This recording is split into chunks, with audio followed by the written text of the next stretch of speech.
Dalam nama Bapa dan Putra dan Roh Kudus. Amin. Kami selalu mengucap syukur kepada Allah Bapa Tuhan kita Yesus Kristus setiap kali kami berdoa untuk kalian.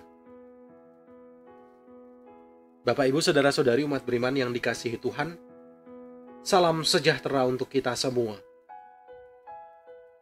Hari ini Rabu 1 September, Rabu dalam pekan biasa ke-22. Bacaan pertama hari ini diambil dari surat Rasul Paulus kepada jemaat di Kolose. Dalam suratnya, Rasul Paulus memuji jemaat di Kolose karena setia pada iman akan Yesus Kristus dan tekun dalam kasih kepada sesama. Kita juga diundang untuk membarui kesetiaan kita kepadanya yang tampak dalam tindakan cinta kasih.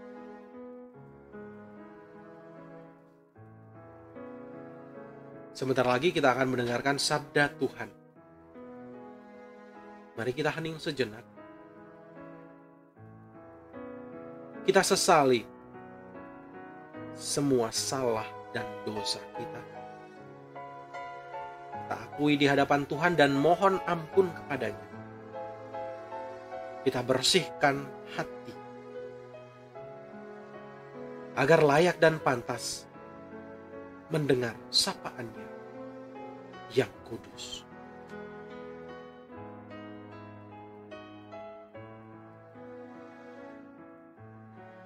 Haleluya, haleluya. Tuhan mengutus aku memaklumkan Injil kepada orang hina dina dan mewartakan pembebasan kepada para tawanan. Haleluya. Semoga Tuhan beserta kita sekarang dan selama-lamanya. Inilah Injil Yesus Kristus menurut Lukas. Dimuliakanlah Tuhan. Setelah meninggalkan rumah ibadat di Kapernaum, Yesus pergi ke rumah Simon. Adapun ibu mertua Simon sakit demam keras, dan mereka minta kepada Yesus supaya menolong dia. Maka Yesus berdiri di sisi wanita itu, lalu menghardik demamnya. Segera penyakit itu meninggalkan dia. Wanita itu segera bangun dan melayani mereka. Ketika matahari terbenam, semua orang membawa kerabatnya yang sakit kepada Yesus.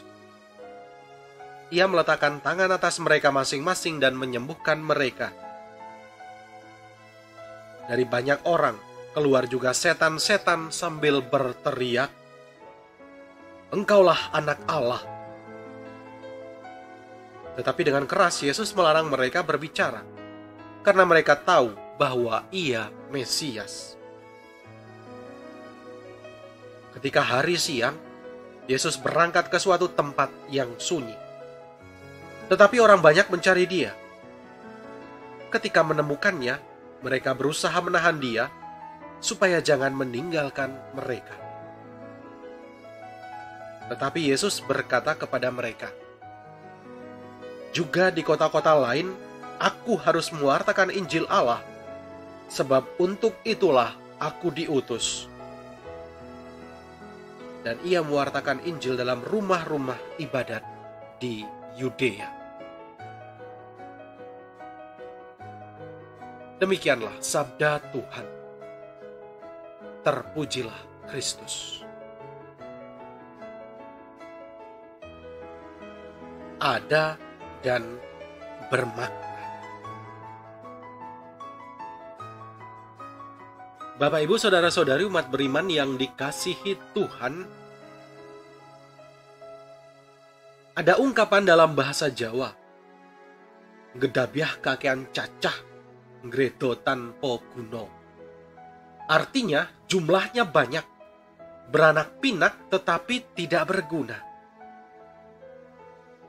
Ungkapan tersebut mengingatkan setiap manusia agar kehadirannya berguna, bermakna.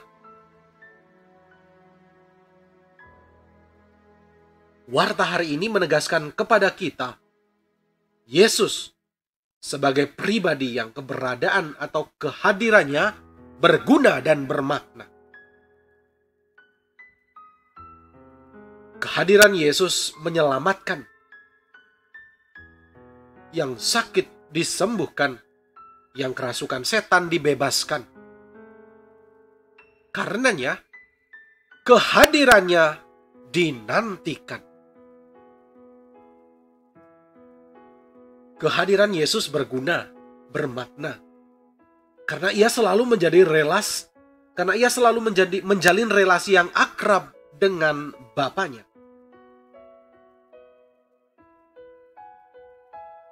Dalam kesibukan apapun, ia selalu menyempatkan diri pergi ke suatu tempat yang sunyi untuk berelasi dengan Bapanya.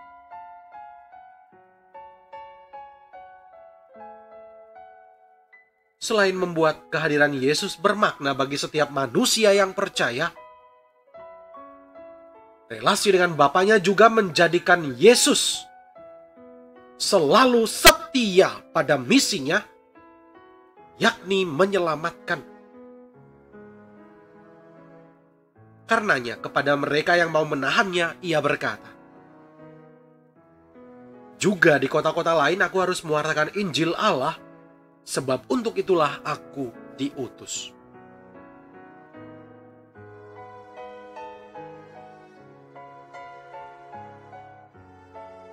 Ada beberapa pesan yang bisa kita unduh dari warta hari ini.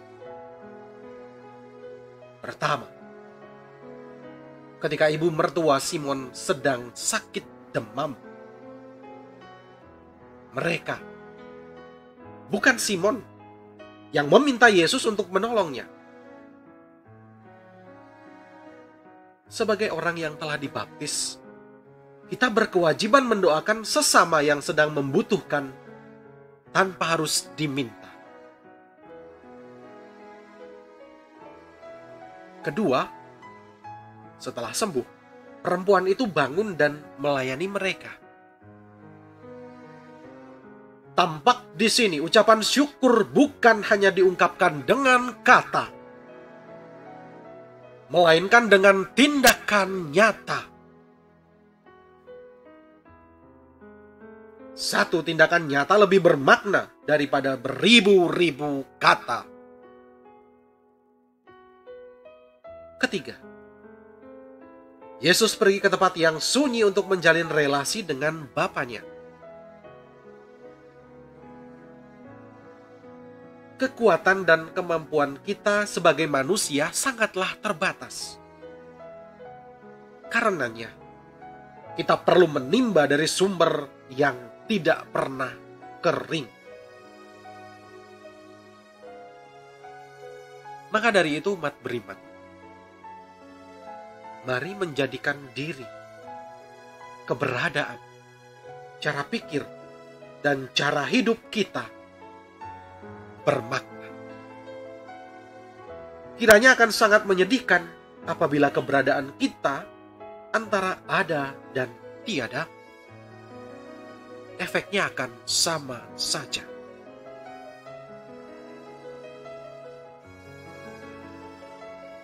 Semoga Tuhan senantiasa memberkati perjalanan hidup kita. Amin. Marilah kita berdoa.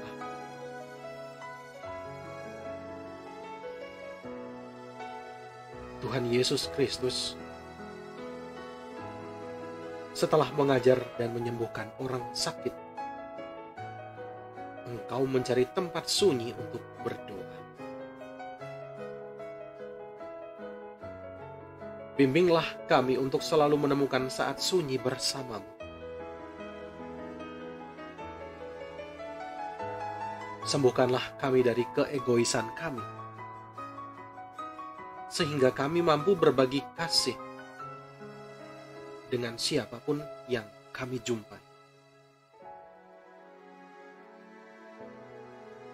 Tuhan Yesus, Engkaulah penyelamat dan sumber kasih abadi.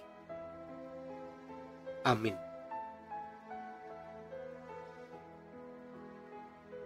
Semoga Allah Maha Kasih menganugerahkan berkat-Nya kepada kita semua, dalam nama Bapa dan Putra dan Roh Kudus. Amin.